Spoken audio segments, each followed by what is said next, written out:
I'm about to swim in the Baltimore Harbor, and I'm not alone. 150 people volunteered to do the 2024 Harbor Swim. It was so popular that registration closed just 10 minutes after being opened because all the slots were filled.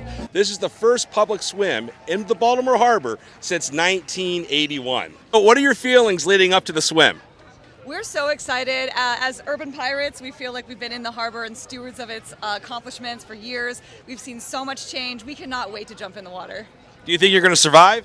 I've looked at all the science. I've worked with Healthy Harbor for years doing graphic design for them, and I've watched the numbers get better and better over the years. I have no concerns. This swim has come with its fair share of controversy. It's no secret that the Baltimore Harbor has had issues with bacteria levels due to sewage runoff. But in recent years, the city of Baltimore has spent over $1 billion in cleanup efforts, reducing bacteria levels by 97% since 2018. Waterfront Partnership, the nonprofit in charge of the swim, tests bacteria levels in the harbor 5 times a week in multiple locations. And each time, during long periods of dry spells, the bacteria levels come back low. For Chesapeake Bay Magazine, in Baltimore, I'm Captain Bobby LaPin. Oh, yeah!